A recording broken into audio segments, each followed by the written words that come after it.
Richard, a self-made millionaire in his early 40s, is known for his sharp business acumen and lavish lifestyle. However, despite his success, he feels a growing emptiness inside, a sense that wealth alone hasn't brought him the happiness he anticipated. One rainy evening, while reflecting on his life in his penthouse, he recalls his humble beginnings. He grew up in a small, rundown neighborhood and attended a school that struggled to meet its financial needs.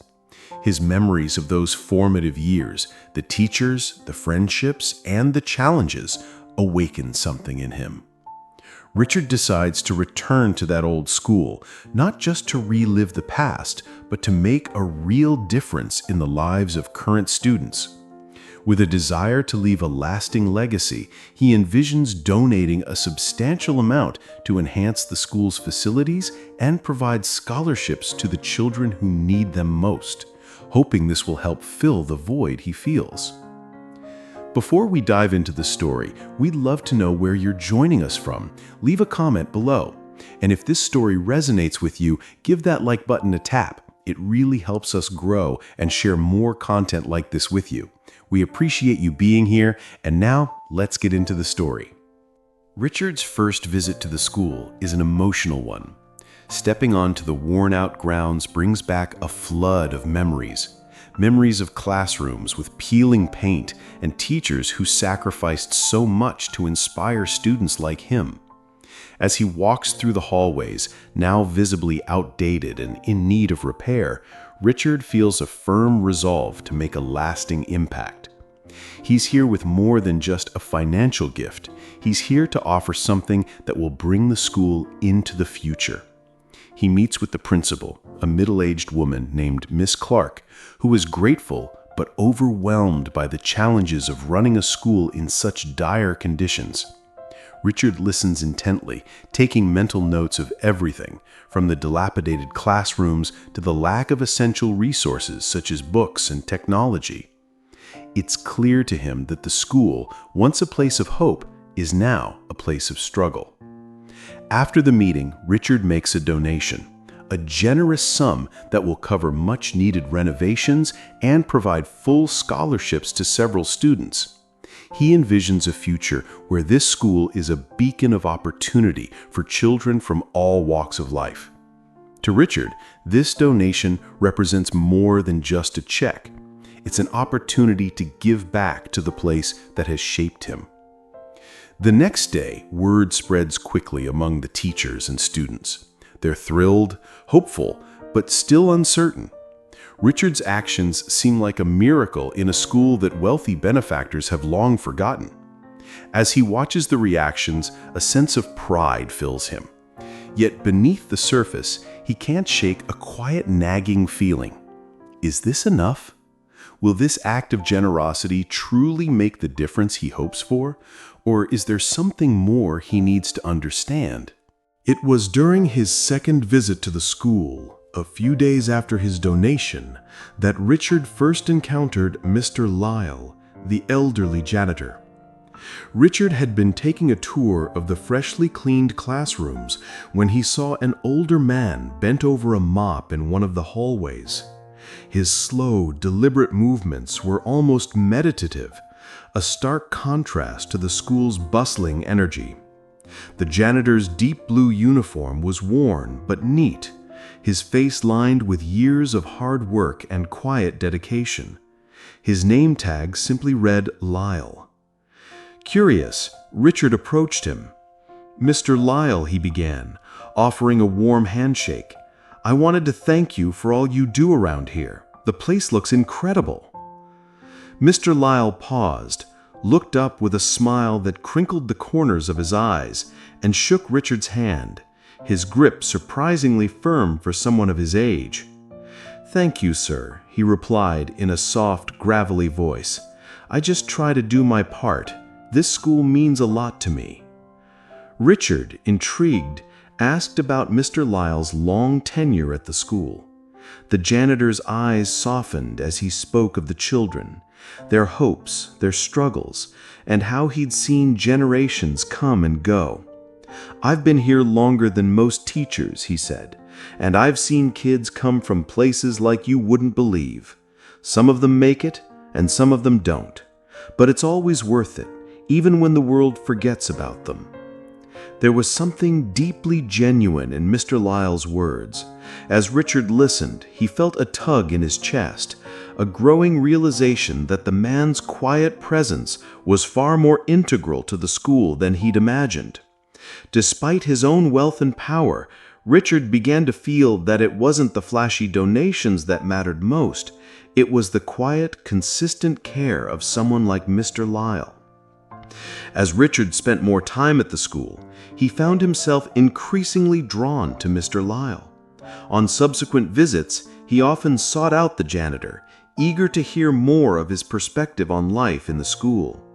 Mr. Lyle, never one to talk about himself, would shift the conversation back to the children, but Richard could sense that there was more to his story. One afternoon, after the students had gone home, Richard lingered in the empty school, catching Mr. Lyle as he was locking up the janitor's closet. "Mr. Lyle," Richard asked gently, "if you don't mind me asking, what's your story? How did you come to work here?" Mr. Lyle paused, his hands resting on the broom he had been holding. For a moment he stared out the window, the fading sunlight casting long shadows on the floor. Finally, he spoke in a voice that seemed far older than his years. "I didn't always do this, you know. Once, I had everything." Richard was taken aback. "Everything?" Mr. Lyle nodded slowly, his eyes distant. "I was once a successful businessman, had a family, a house, all the luxuries money can buy. But after a while, it didn't feel right. I watched people, colleagues, friends, chase more and more. They were never satisfied, always wanting more things, more power. I realized I was the same." There was a deep sadness in his voice as he continued, "So I gave it all away, every last penny. Gave it to charities, to causes that mattered. I sold my house, took a job here, and started over. It's been hard, but I've never looked back."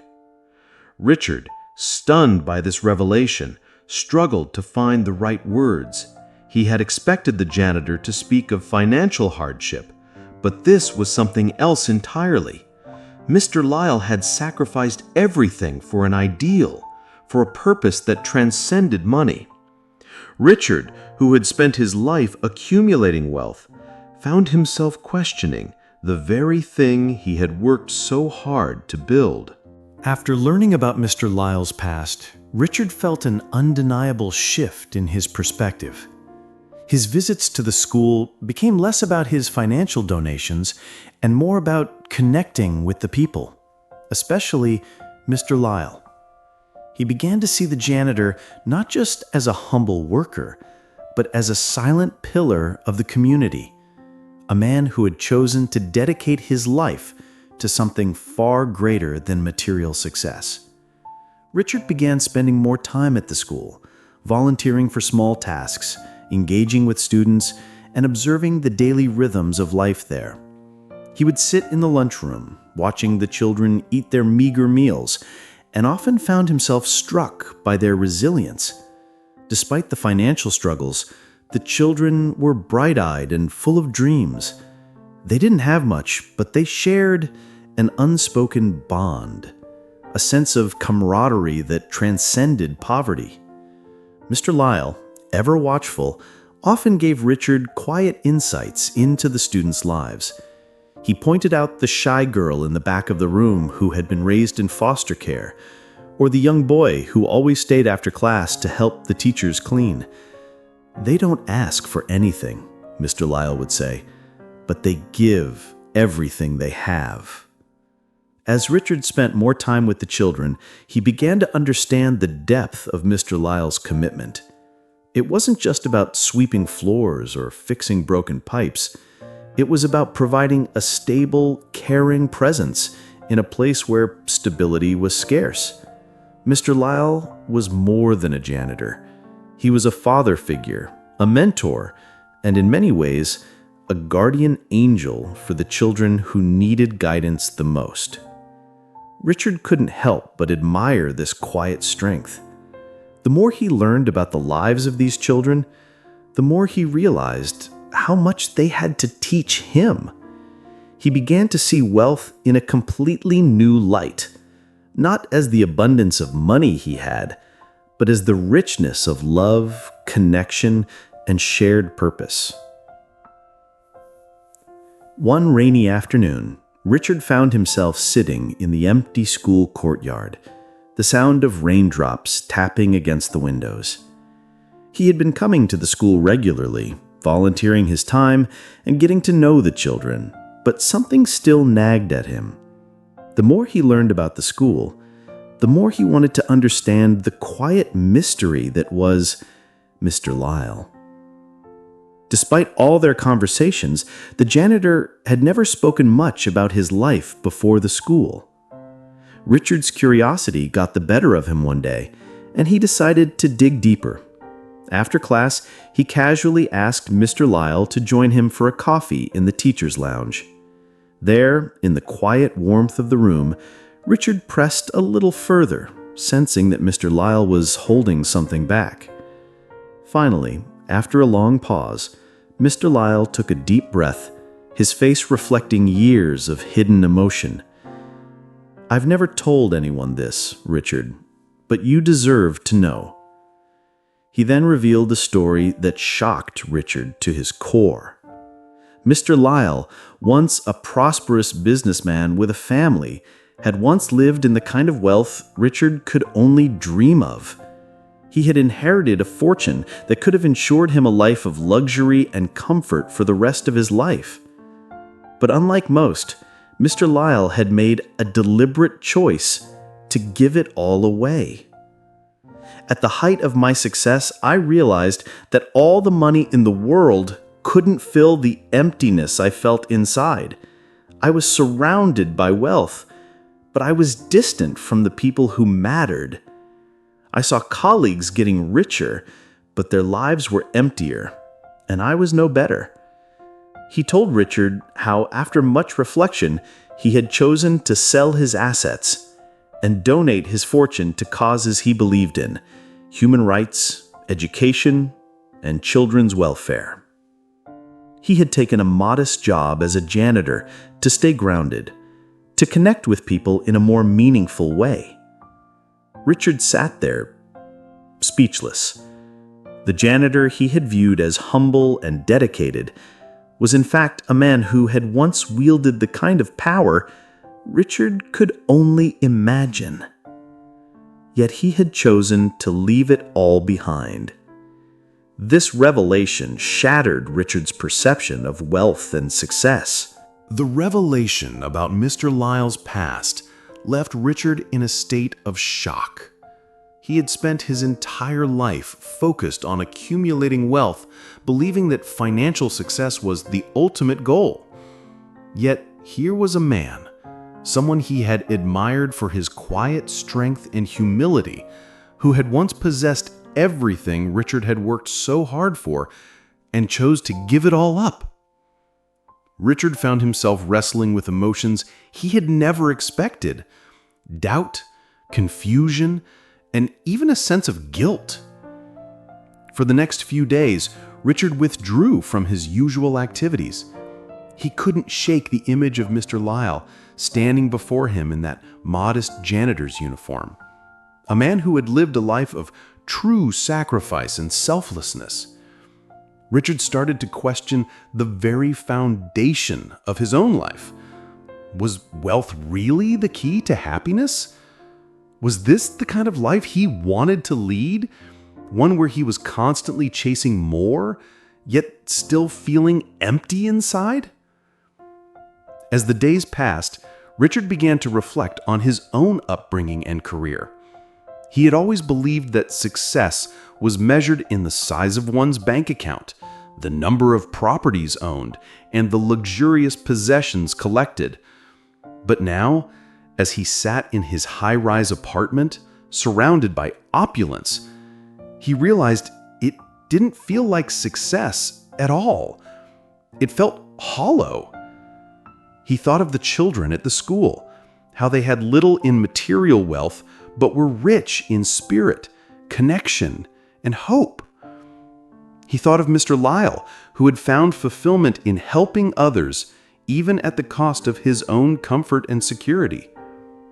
The more Richard thought about it, the more he understood.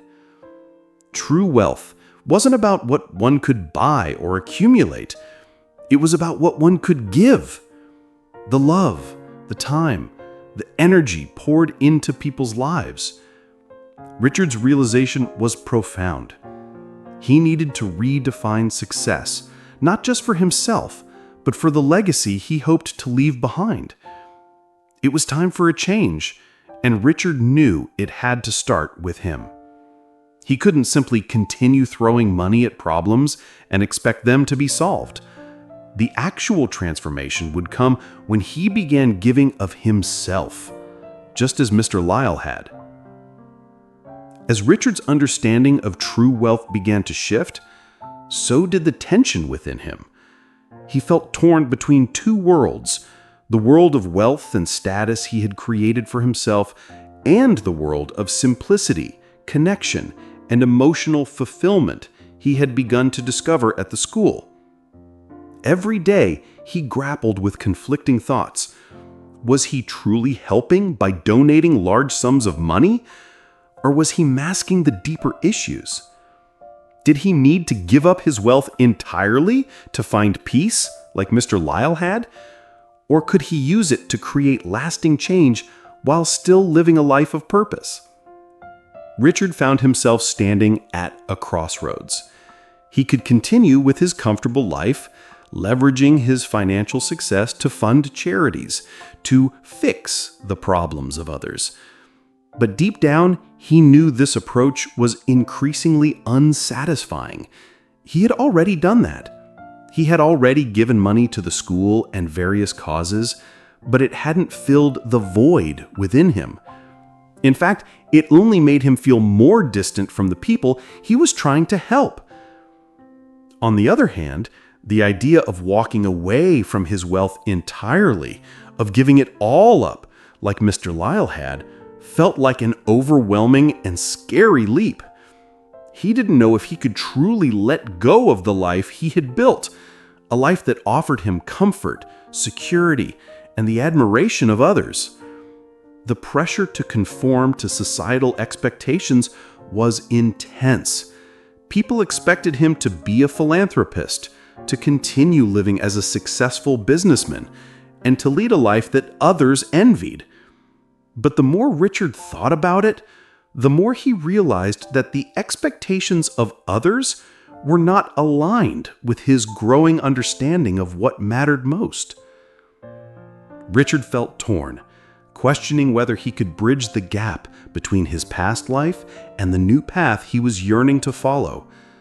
Could he change without sacrificing everything? The conflict within him was growing, and he knew he had to make a decision soon.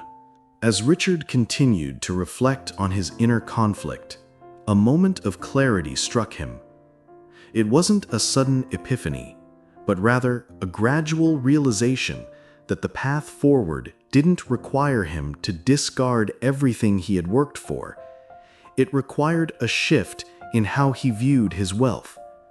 He didn't need to follow Mr. Lyle's exact footsteps, abandoning everything to live a modest life. Instead, he could redefine the very purpose of his wealth and success. One evening, while sitting in his penthouse, Richard looked out at the sprawling city below, the city he had built his empire in. But instead of seeing it as a symbol of success, he now saw it through new eyes.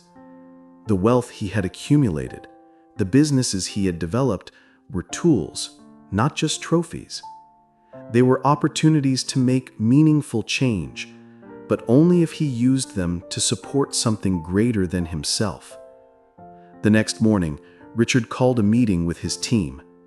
Instead of focusing solely on expanding his businesses, he proposed a new vision, one that connected his wealth with the community, where the purpose of his success would not be about more profit, but about creating real, lasting impact. He discussed building partnerships with organizations like the school, focusing on mentorship programs, and utilizing his business network to open doors for the children he had come to care about. He envisioned creating opportunities for them, not just through financial aid, but through personal growth and support that would change the trajectory of their lives. Richard also began dedicating his time to directly mentoring the children at the school. It wasn't enough to write checks anymore. He needed to invest in their futures personally. Through these interactions, he realized that wealth wasn't measured in dollars. It was measured in the love, guidance, and support he offered to others. This revelation wasn't a drastic change. It was a deeper, more profound understanding of what it truly means to live a wealthy life. Richard's journey wasn't about giving up his material wealth, but about shifting his focus toward creating wealth that mattered, wealth of the heart. As Richard implemented his new vision, a quiet but powerful transformation began to take place, not just within the school, but within himself. He no longer viewed his wealth as something separate from the world around him, but as a means to build something greater. Instead of making anonymous donations, he invested his time, energy, and expertise into the lives of the students and teachers. He became involved in their day-to-day struggles, offering mentorship, resources, and guidance that extended beyond financial support. Richard collaborated with the school to develop internship programs for students, offered scholarships for advanced studies, and assisted local businesses in establishing partnerships to provide employment opportunities for those in need. Mr. Lyle, who had once been a quiet observer of the changes, watched with a knowing smile as Richard worked alongside the children. The janitor had seen many philanthropists come and go, but none had ever stayed. Richard wasn't just there to fix problems. He was building relationships, showing the children that they mattered, that they were more than the circumstances they were born into. Richard's personal life also began to change.